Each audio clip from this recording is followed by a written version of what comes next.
Welcome back to the Framingham Beat. Every March, the quest begins for the national championship in college basketball, known as March Madness. The tournament is filled with shocking upsets when lower seeds beat higher seeds. March is also when the Temple Beth Am Brotherhood Basketball League in Framingham holds its tournament. Now in its 52nd year, this tournament continues to provide youth with a fun, organized, safe learning environment where friendships are formed among teammates and relationships with coaches last a lifetime, all in the spirit of competition. Because I just think it's a fun league, and you can come down here on Sundays and just play your heart out and try to see and become better like all the pros in the NBA. It's fun, and it's fun to come out with my friends and teach other kids like how to play basketball and teach them like the fundamentals of the game. Oh, it was awesome. I've been coaching for 25 years. Been coaching these kids for, 10 plus years.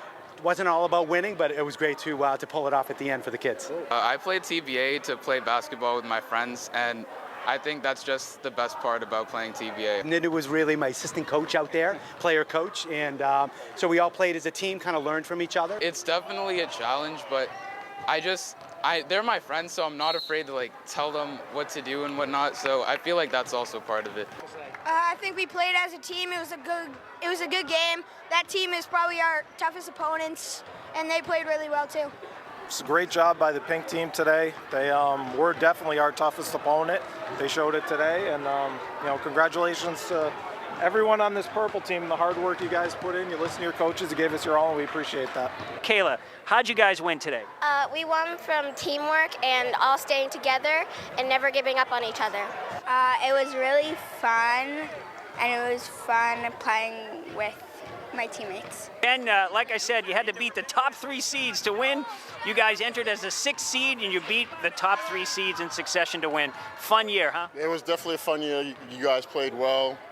Defensive came at the right time, and that's all we had to do. Oh, it's so sweet. It's nice to see the team comes together, trust each other, and come up with a big win. It's a great year. What a reward. They push you. Now, is it fun?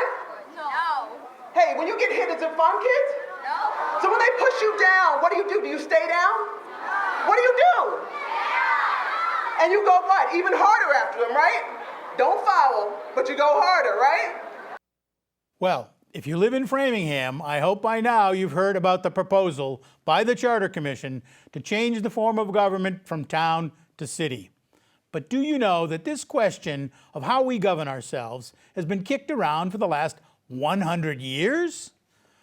The Framingham History Center invited town historian Fred Wallace and past History Center board president Kevin Swope to do some digging into our government's history and came up with a program called Charter Chat. Since 1911, there have been 7 attempts for charter reform. This program aims to explain how we arrived at where we are today. That the town was having.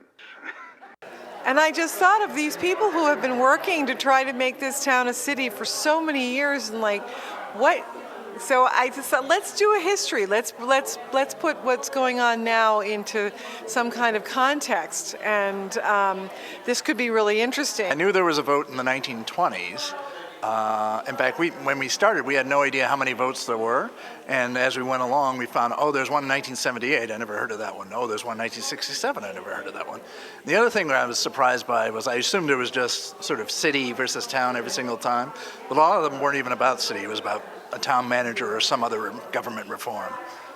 Ultimately, what we hope is just sort of a sense of historical perspective, that these issues aren't new, that it's been debated for over 100 years now, and hopefully that people can take a step back and not make it as personal as it sometimes seems to get.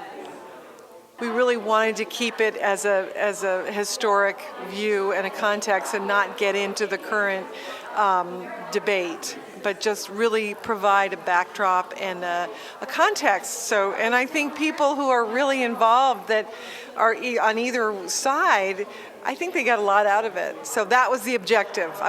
We wanted to show the relevance of history and how it can inform current debate and what's going on. Big ads from the local newspaper, and as you can See at the bottom of each, there's a list. There are lists of names, and I'll bet that at least a half a dozen people in this room whose names are on these sheets.